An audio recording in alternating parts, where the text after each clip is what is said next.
Thank you, Ambassador, and thank you to all of you for inviting me here, especially Felix.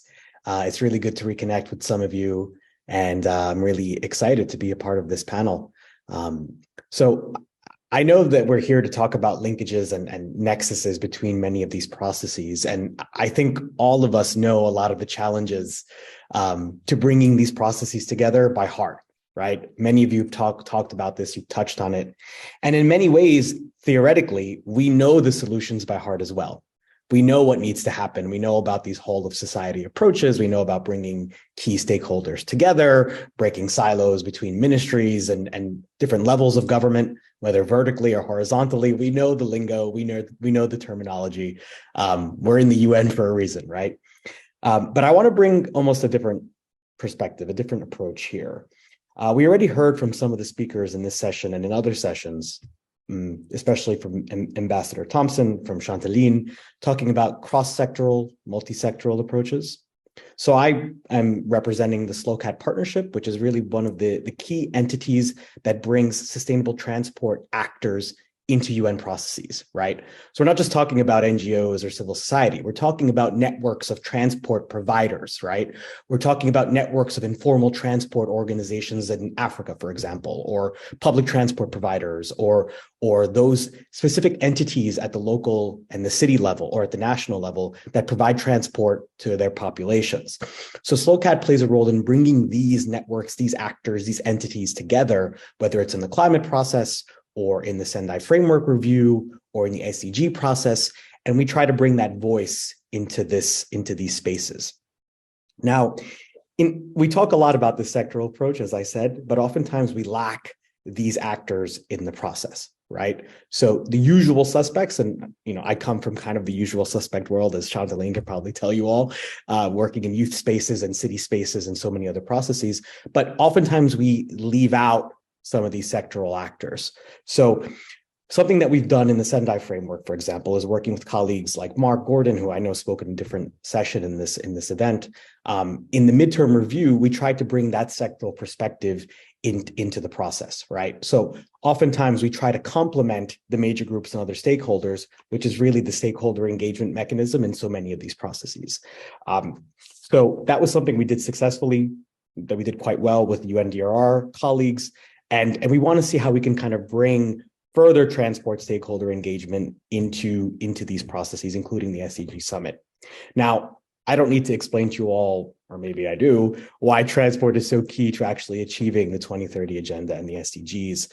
I mean, for the most part, transport touches on a wide range of SDG goals and targets and is essential really for their realization, right? It's transport systems that provide access for people of all ages to get to services, to go to healthcare providers, to go to school, to access jobs and other economic opportunities.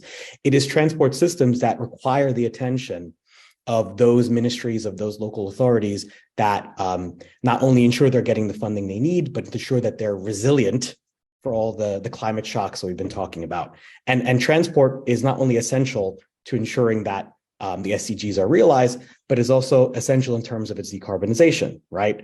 Transport is the fastest growing fossil fuel combustion sector worldwide. It is responsible for 14% of global GHG emissions. It is responsible for 24% of global energy-related CO2 emissions as of 2018. So we're seeing that transport is, on the one hand, really creating a lot of these issues globally that is having an impact on resilience and our ability to adapt to climate shocks, but is also so key to ensuring that our sustainable development priorities are actually realized. So kind of making sure that the 2030 Agenda and the SDGs are implemented.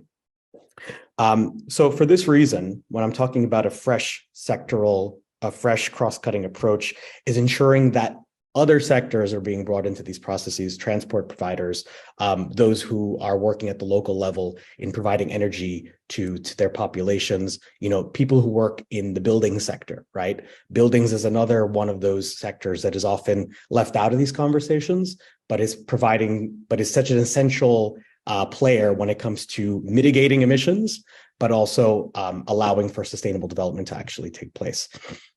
So how can we be creative in how these providers, these service providers, these different actors are brought into these processes. This is already happening, and I'm going to bring in the UNFCCC example.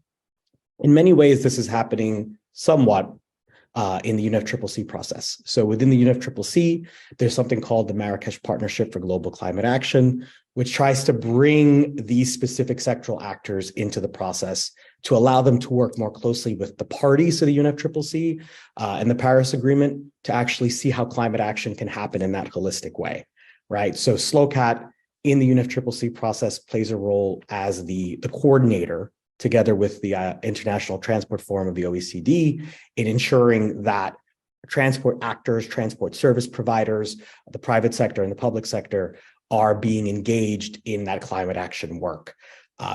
So, how do we bridge these gaps? It's ensuring that certain sectors are being included in a lot of these processes, not to necessarily bulldoze the engagement of current stakeholders, but to help complement the work that they're doing in these processes, whether it's in the Sendai Framework Review that's taking place now, or the SEG Summit that will take place in September, along, of course, with the Climate Action Summit. So something to consider, I think, in the work that we're doing together throughout 2023, which, as we've heard before, is going to be a very critical year for a lot of these processes, but also something to think about and consider, and bringing these providers, these service providers into the mix, whether it's transport, buildings, energy, cities, what have you. Many of us are here and are playing a role in other processes, but of course, we'd like to engage further and see how we can bring these voices into the SEG and Sendai process more firmly. So thank you very much, Ambassador.